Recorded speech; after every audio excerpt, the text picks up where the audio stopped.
तो निजी company TCS की जो भूमिका है वो संदिग्ध है और सवाल इसलिए खड़े हो रहे हैं कि ये पहली दफा नहीं है जब टीसीएस ने किसी परीक्षा का आयोजन किया हो और उस पर इस तरह के आरोप लगे हों। अगर आप हिस्ट्री उठाकर देखेंगे, इतिहास उठाकर देखेंगे तो इस तरह की कई परीक्षाओं में धांधलियां हुई हैं और कई मामलों में धांधलियां साबित भी हुई हैं। आप सोचिए उन अभ्यर्थियों के बारे में जो परीक्षा का आवेदन करते हैं लेकिन अपनी परीक्षा को पास करने से लेकर नौकरी हासिल करने तक की जो पूरी प्रक्रिया होती है वो कितनी लेथार्जिक हो जाती है। कई बार कोर्ट से होकर ही अंतिम मुहर लगती है। ये सब कुछ इसीलिए क्योंकि दीमक की तरह ये जो दलाल हैं वो बैठे हुए हैं, सिस्टम को लगातार खोखला कर रहे हैं। और उसमें टीसीएस जैसी निजी कंपनियां जो दावा अपने आप को दुनिया की दूसरी सबसे बड़ी आईटी कंपनी होने का करती है, लेकिन उसके भीतर बैठे कुछ लोग ऐसे हैं जो साख पर बट्टा लगाने का काम भी कर रहे हैं। अब सवाल यह है कि जो तस्वीरों में कैद हुए चेहरे हैं, जो हमारे खुफिया कैमरे में नजर आया यादराम है या उसके सरीखे जो दूसरे लोग हैं,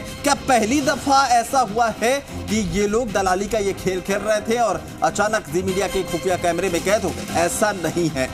ये तमाम वो लोग हैं जो हर परीक्षाओं के आयोजन का इंतजार करते हैं। एक एक परीक्षाओं पर उनकी नजर होती है, गिद्ध नजर लगाकर ये बैठे होते हैं। जैसे ही परीक्षा के आयोजन की शुरुआत होती है ये अपनी सेटिंग में लग जाते हैं और एक एक सीट की दलाली करने की शुरुआत कर देते हैं।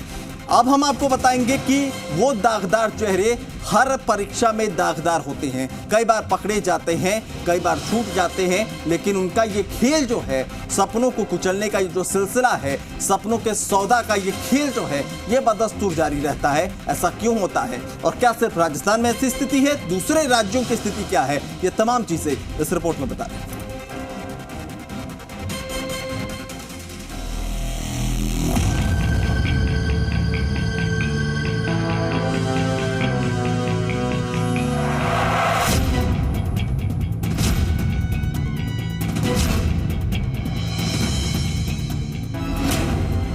बेरोजगारों के सपने कुचल रहे सौदागर, मेहनत कश अभ्यर्थी निराशा के शिकार, पैसों के बदले बिक रही नौकरियां, तमाम कोशिशें फेल, पारदर्शी परीक्षा असंभव।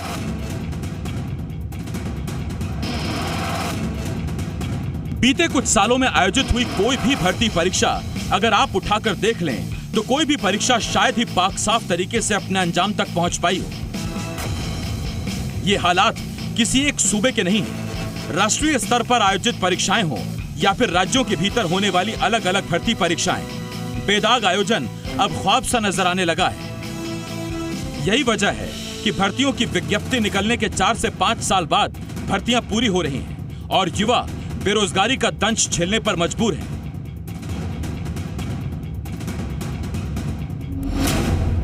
क्यों भर्तियों में हो रहा भ्रष्टाचार?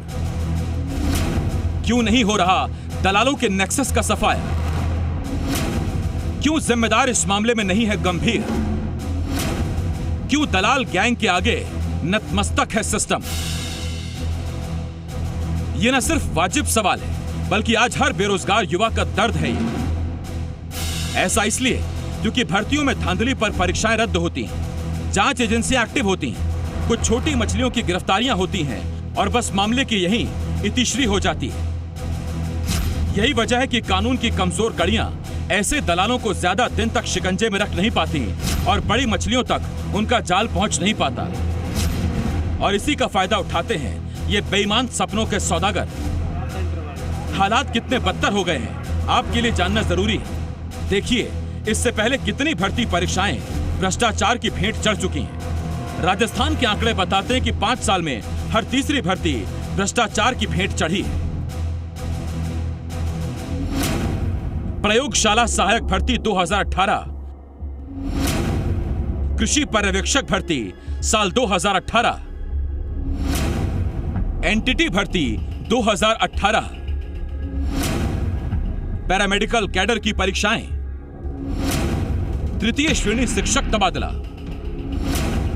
पुस्तकालय अध्यक्ष भर्ती 2018, पुलिस उप निरीक्षक भर्ती साल 2021, आरएएस भर्ती 2018, राजस्थान रीट परीक्षा साल 2021, ये तो हुई राजस्थान की एक छोटी सी फेहरिस्त। अब एक नजर बिहार पर भी फेर लीजिए।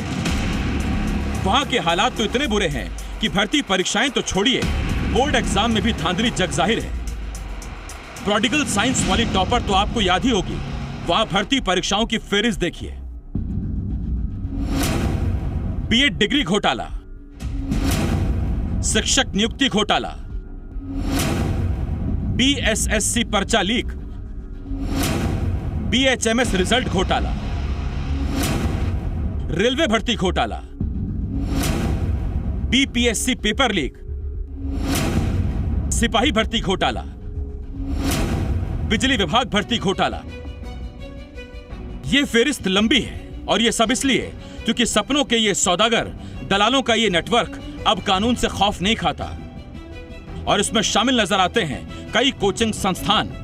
आप सोच रहे होंगे हम ऐसा क्यों कह रहे हैं, तो उसका भी सबूत हम आपको देने जा रहे हैं। ऑपरेशन ग्रुप डी डिकोड में जिस दलाल यादराम के जरिए हमने तमाम काली सच्चाइयों को उजागर किया, वो यादराम मीणा खुद एक कोचिंग संचालक है। राजस्थान के दौसा में लालसोट स्थित अभिनव कोचिंग सेंटर चलाता है। और आप ये जानकर हैरान हो जाएंगे कि ये दलाल यादराम, जो आरआरबी ग्रुप डी परीक्षा में 8 लाख रुपए लेकर सीट बेच रहा है, वो इससे पहले रीट परीक्षा में पेपर लीक मामले में गिरफ्तार भी हो चुका है। उसका प्रमाण ये तस्वीर है।